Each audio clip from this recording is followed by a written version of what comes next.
Good morning to all. स्वागत है आपका हमारे यूट्यूब चैनल लोकेश गुड़ा मैथ्स पर। तो कैसे हैं आप? आई होप सभी बढ़िया होंगे, खिलखिलाते होंगे, सभी मस्त होंगे। तो आज अपना जो टॉपिक रहने वाला वो होने वाला है हाइट एंड डिस्टेंस का। अपने त्रिकोणमिति को कंप्लीट कर लिया था हमने, यानी कि जो त्रिकोणमिति में जो नॉर्मल नॉर्मल बातें थी उनको हमने कंप्लीट कर लिया था। अभी त्रिकोणमिति में जो अगला टॉपिक है वो है हाइट एंड डिस्टेंस का। तो हाइट एंड डिस्टेंस के लिए अपने वो जो त्रिकोणमिति हमने जो पहले पढ़ी थी, अगर आपने नहीं देखी तो पहले जाके वो क्लास देख लें, क्योंकि नॉर्मल नॉर्मल जो यानी कि उसका बेसिक है वो उनमें है और आगे अपन इसमें देखेंगे और मैं आपको बता दूंगा अगर काम में आएगा तो चलिए अपन स्टार्ट करते हैं। Let's start. हाँ जी, तो हाइट एंड डिस्टेंस में सबसे पहले अपन को जो प्रश्नावली है उसको स्टार्ट करने से पहले ये बात ध्यान में होनी चाहिए कि जो क्षैतिज रेखा वो क्या होती है, दृष्टि रेखा क्या होती है, उन्नयन कोण क्या होता है, अवनमन कोण क्या होता है। अगर ये अपने को समझ में आ जाएंगे तो प्रश्नावली अपनी ये मानो पूरी क्लियर हो जाएगी। तो देखते हैं। तो सबसे पहले देखिए क्षैतिज रेखा क्या होती है। मान लीजिए ये कोई आदमी है, ठीक है, ये कोई भी आदमी है, कुछ भी है ये, तो जब ये ऐसे सीधा देखता है, कैसे, अगर ये सीधा देखता है तो जो रेखा बनती है, यानी कि अगर ये सीधा देखेगा तो ये कौन सी रेखा होगी? क्षैतिज रेखा।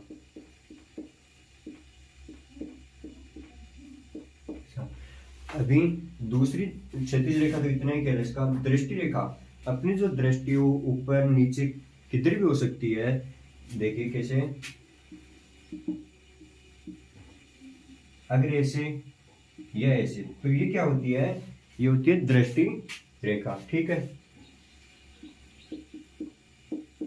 ठीक है, अगर अपनी जो दृष्टि वो अगर एकदम सीधी होगी तो होगी क्षैतिज रेखा। अगर ऊपर या नीचे यानी कोई भी एंगल बनाती है तो उसे बोलते हैं दृष्टि रेखा। अब ये दोनों तो इनको समझाने के लिए थी। हम इम्पोर्टेंट जो है वो है उन्नयन कोण और अवनमन कोण, तो इनको देखते हैं।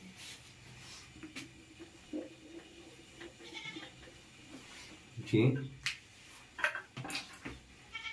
जब मान लीजिए कोई व्यक्ति है तो जब ये क्षैतिज रेखा, ठीक है, और जो क्षैतिज रेखा और अगर इसकी दृष्टि रेखा ऊपर की ओर हो, कैसे,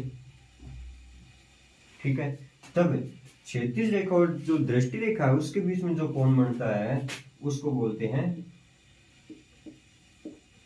उन्नयन कोण, ठीक है। और जब क्षैतिज जो अपनी दृष्टि रेखा वो नीचे की तरफ है, क्षैतिज रेखा तो हमेशा सीधी होगी, अगर दृष्टि रेखा अपनी जो नीचे की तरफ है तो उसको बोलते हैं, उसके पश्चात जो क्षैतिज रेखा और दृष्टि रेखा के बीच में जो एंगल बनता है उसको बोलते हैं अवनमन कोण।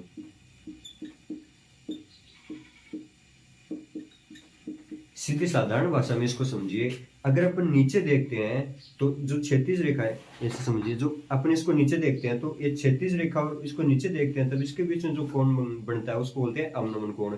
और जब क्षैतिज जो अपनी दृष्टि रेखा ऊपर की तरफ और जो क्षैतिज रेखा सीधी हो तो उसके बीच में जो एंगल बनता है उसको बोलते हैं उन्नयन कोण। आई होप सभी को समझ में आ गया होगा ये। अब इससे जो जो प्रश्नावली हाइट एंड डिस्टेंस, तो इससे किस तरीके से जो क्वेश्चन बनते हैं वो भी देख लेते हैं अपन।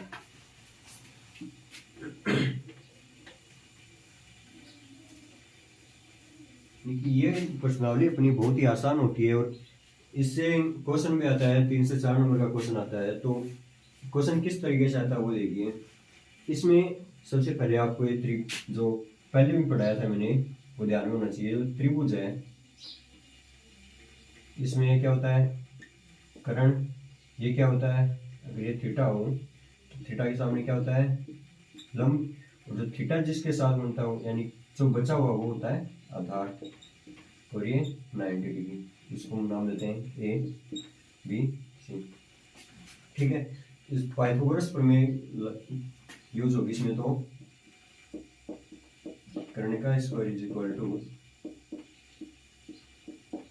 लंबी स्क्वायर प्लस आधार स्क्वायर, ठीक है। अब इसमें क्वेश्चन किस तरीके से बनेगा तो वो देखिए, ये अपनी यूज होगी इसमें। अपने को क्वेश्चन इस तरीके से देगा कि कोई भी दीवार है तो उस पर एक सीढ़ी लगाते हैं अपन। तो देखिए, अगर दीवार है तो दीवार हमेशा क्या होगी? सीधी होगी। और जो सीढ़ी है वो कैसे लगेगी, ऐसे थोड़ी लग सकती है इसकी सीढ़ी, ऐसे सीधी सीढ़ी हमेशा कैसे लगेगी, ऐसे। ठीक है, और जो इसको मिला देंगे तो अपने पास ये क्या बन जाएगा, एक त्रिभुज। तो इसका ये एंगल 90 डिग्री, और जो अगर इसमें सीडी की लंबाई पूछेगा तो सीडी ये है, तो ये क्या है, करण। अगर सीडी की लंबाई पूछेगा तो अपने को ये देगा, या तो एंगल देगा या लंब एंड आधार देगा। अगर लंब और आधार देगा तब तो अपने सीधा कर्ण कैसे निकालेंगे, लंब स्क्वायर प्लस आधार स्क्वायर से। अगर अब ये थीटा दे दिया तब अपन इसको कैसे निकालेंगे, तो वो भी देखिए।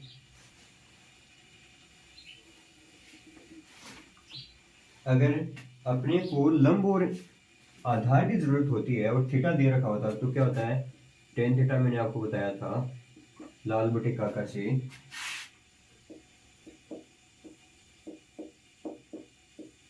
क्या होता है टेन थीटा, ये तो साइन थीटा होता है, ये कोस थीटा होता है, और ये टेन थीटा, यानी कि लंब बटे आधार। ये क्या होता है, टेन थीटा। अगर अपने को इसने थीटा दे दिया और लंब और आधार में से एक दे दिया तो अपन ये निकाल सकते हैं। ठीक है, अब अगर इसने साइन थीटा दे दिया तो साइन थीटा क्या होता है, लंब बटे कर्ण। ठीक है, अब कोस थीटा कैसे निकालेंगे, आधार बटे,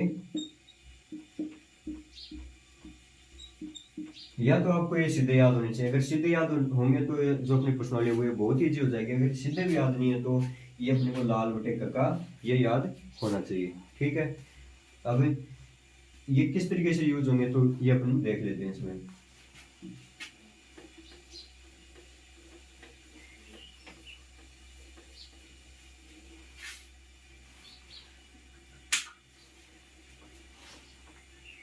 क्वेश्चन किस तरीके से आएगा, एक ये पॉपुलर क्वेश्चन है, ये बहुत ही इंपॉर्टेंट क्वेश्चन है और आ सकता है। एक सीढ़ी दीवार के सहारे 30 डिग्री का कोण बनाती है,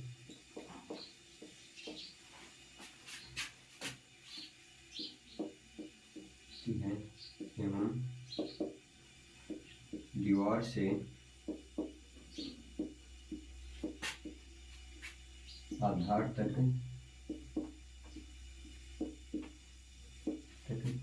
4 मीटर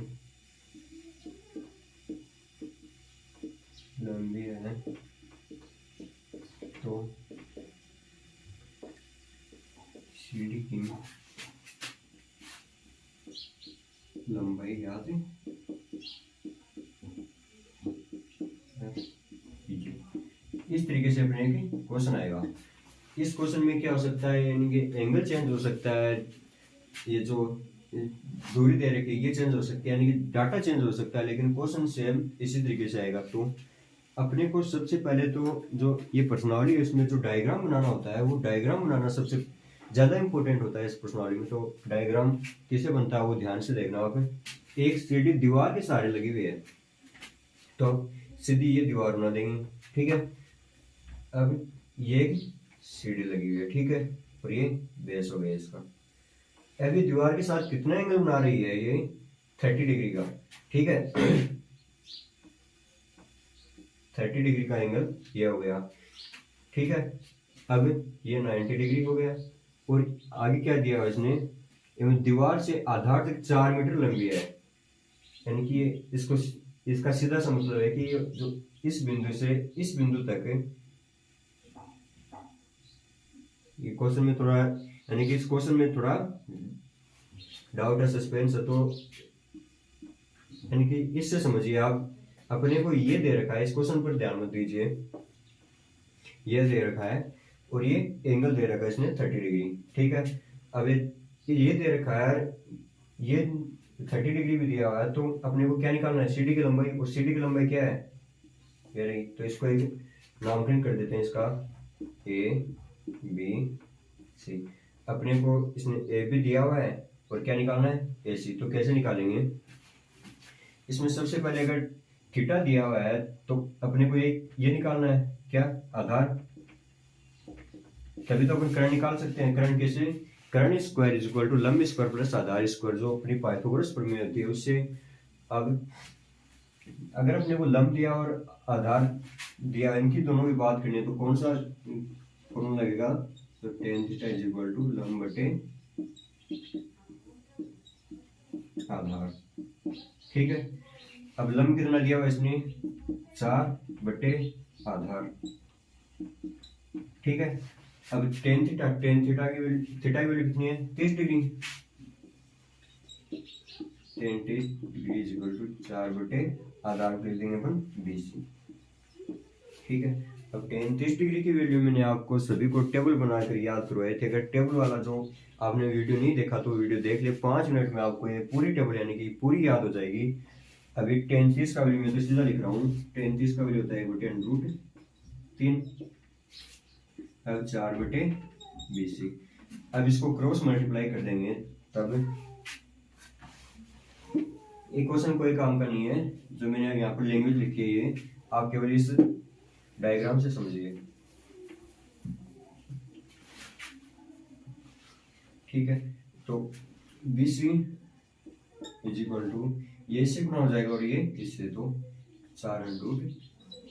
ठीक है, अभी अपना लंब आ गया और आधार आ गया, तब अपन सीडी की लंबाई कैसे निकालेंगे, तो कर्ण स्क्वायर, हम जानते हैं कर्ण स्क्वायर इज इक्वल टू लंब स्क्वायर प्लस आधार स्क्वायर। अब कर्ण का स्क्वायर मतलब ये लंबाई और ये लंबाई किसकी है, सीडी की लंबाई। ठीक है, तो लंब कितना है 4, तो 4 का स्क्वायर 16 है, प्लस आधार कितना है 4√3, इसका कर देंगे अपन स्क्वायर। ठीक है, अब इसका भी अलग से स्क्वायर होगा इंटू इसका भी स्क्वायर होगा, तो 16 प्लस 4 का स्क्वायर 16 इंटू √3 का स्क्वायर क्या होता है, √3 इंटू √3, तो 3। ठीक है, तो 3 आ गया। अब इसको सोल्व करेंगे तो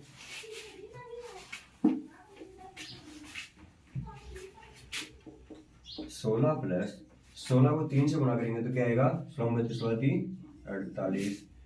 अब 8 और 6 कितना होता है 14, 1 4 5 6, 64 आ जाएगा। ठीक है, अब ये क्या है, कर्ण का स्क्वायर आया है 64, तो अब कर्ण क्या हो जाएगा, √64। अब √ में 64 किसकी वैल्यू होती है, तो ये होती है 8 की वैल्यू, तो कर्ण क्या आ गया 8। ठीक है, तो जो सीडी की जो लंबाई है वो क्या होगी 8 मीटर। ठीक है, अब जो मैंने क्वेश्चन आपको दिया था उसके मैंने बोला कि ये इसकी लैंग्वेज है, थोड़ी सी मिस्टेक है इसमें, तो अब देखिए किस तरीके से आपको क्वेश्चन देगा। क्वेश्चन ये देगा कि एक सीडी दीवार के सहारे लगी हुई है। अब ये यहाँ पर देगा कि इस पर यहाँ पर कोई, इस दीवार पर कोई व्यक्ति बैठा हुआ है, तो उसका यूनियन कोण या अवनमन कोण जो बनता है वो 30 डिग्री का बनता है।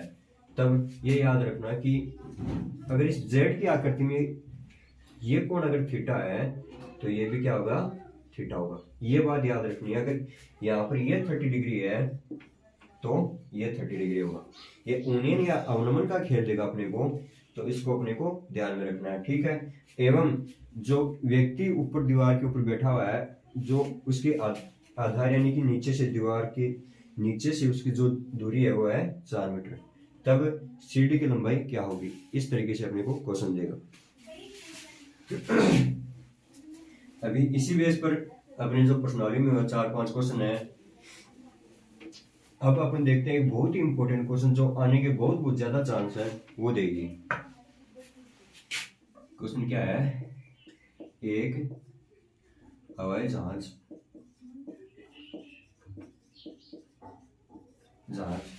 धरातल से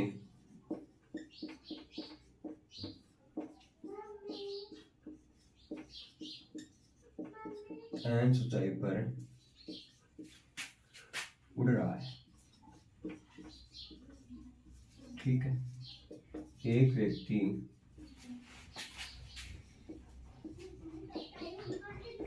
धरातल से हवाई जहाज को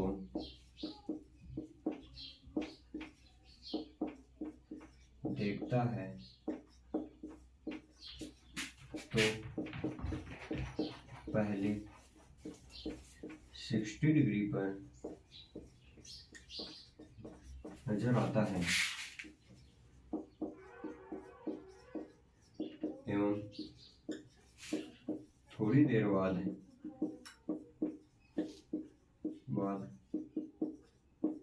30 डिग्री का कोण बनाता है तो इस समयांतराल में हवाई जहाज द्वारा तय की गई दूरी क्या होगी? ये अपना एक बहुत ही इंपॉर्टेंट क्वेश्चन है और इसके जो आने के चांस है वो बहुत ज्यादा है। तो इसमें जो इंपॉर्टेंट है वो इसका डायग्राम बनाना है। तो डायग्राम कैसे बनेगा, एक सेकंड में इंक डाल देता हूँ इसमें।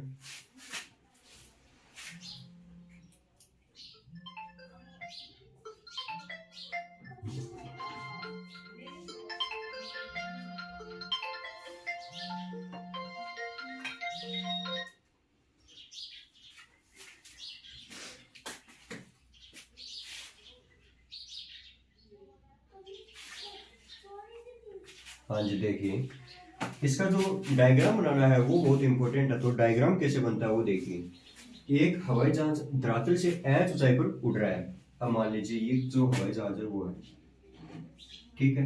अब ये धरातल से कितनी ऊंचाई पर उड़ रहा है, ये देखिए h ऊंचाई पर, ठीक है। अब कोई व्यक्ति अगर उसको देखता है तो कैसे देखेगा, मेरी जो नजर उनकी तरफ देखे, अगर वो ऐसे देखेगा, ठीक है, और एक ऐसे सीधा देखेगा, तो अगर सीधा देखेगा तो कितना डिग्री का एंगल बनेगा, 90 डिग्री का। अगर ऐसे देखेगा तो, और ऐसे देखेगा तब ये 30 डिग्री और 60 डिग्री का एंगल बनेगा। यानी कि कोई व्यक्ति इसको यहाँ से तो देख नहीं सकता कि ऊपर की तरफ 90 डिग्री नहीं देख सकता। अब वो व्यक्ति यहाँ बैठा हुआ है, तब वो पहले देखता है, तब कितने डिग्री का एंगल बनता है, ये धरातल बना देता हूँ मैं। धरातल पर बैठा है ये व्यक्ति, यहाँ से इसको पहले देखता है तो कितना डिग्री का एंगल बनता है, 60 डिग्री का। ये एंगल को अपने को ध्यान में रखना है थोड़ा सा। देखिए एंगल का क्या है, अगर यहाँ पर 0 डिग्री है और यहाँ पर क्या है 90 डिग्री, तब छोटा ये जो इसके नीचे से जो अक्ष एक्सिस है उसके नीचे से अगर, यानी कि थीटा अगर छोटा होगा तो ये दूरी भी क्या होगी, छोटी होगी, ठीक है। तब देखिए अगर ये 60 डिग्री है तो दूरी क्या होगी, बड़ी होगी। और जो 30 डिग्री है तब इसको मैं थोड़ा सा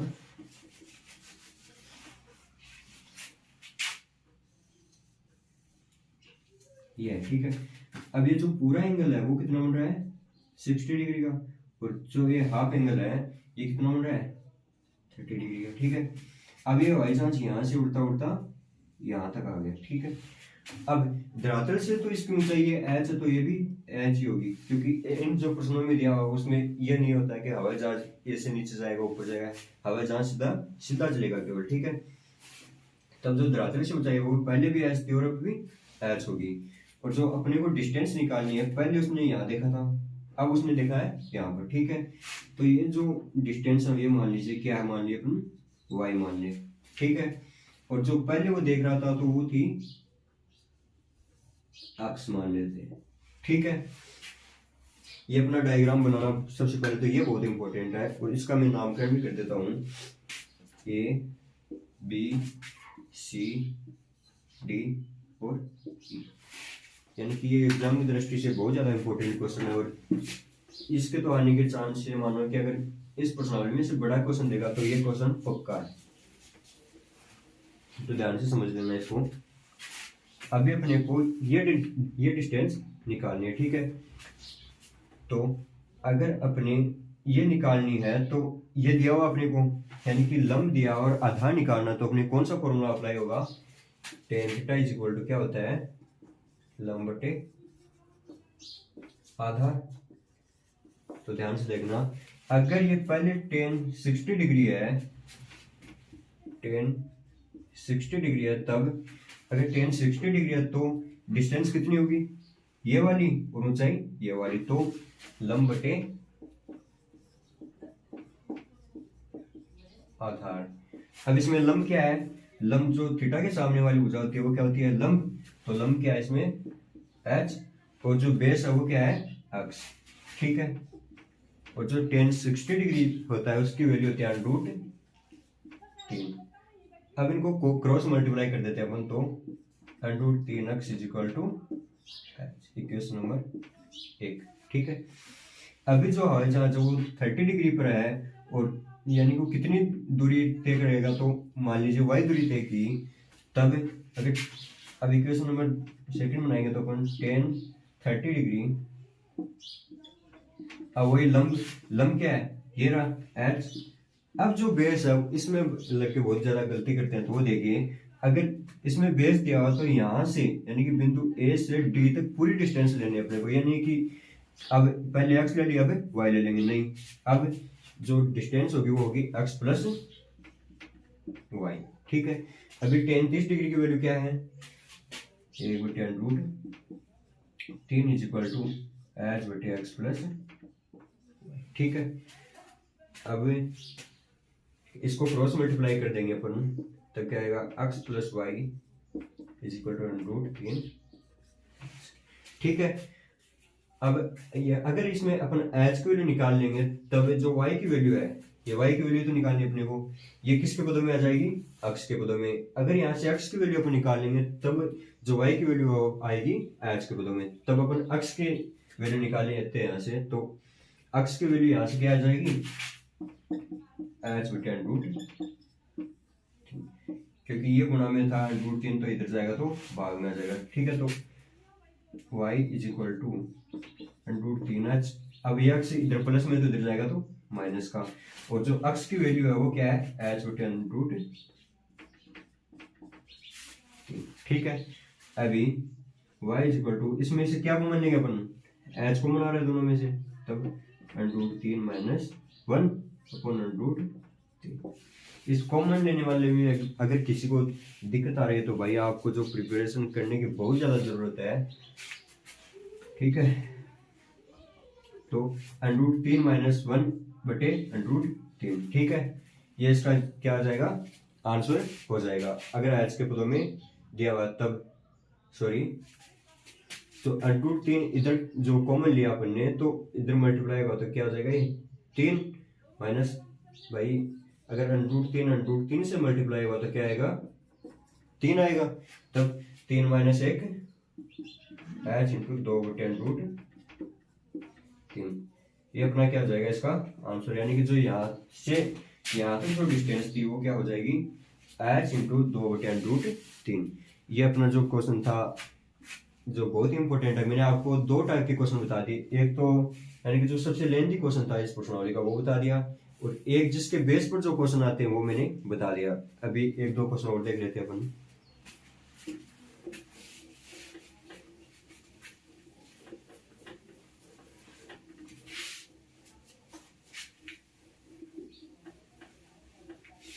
अब देखिए, मान लीजिए कोई पक्षी उड़ रहा है, ठीक है, इसी बेस पर करवा देता है एक और, कोई पक्षी है, ये बर्ड मान लीजिए, ठीक है, ये पक्षी उड़ रहा है, द्रावल से क्या है, h ऊंचाई पर उड़ रहा है। ठीक है, या इसको मान लीजिए 2 मीटर ऊंचाई पर, या 20 मीटर, 2 मीटर तो बहुत नीचे हो जाएगा, तो 20 मीटर ऊंचाई पर उड़ रहा है। ठीक है, अभी कोई व्यक्ति इसको देखता है, तब सबसे पहले तो वो इसको 45 डिग्री पर देखता है, ठीक है, उसके बाद वो इसे 30 डिग्री पर देखता है।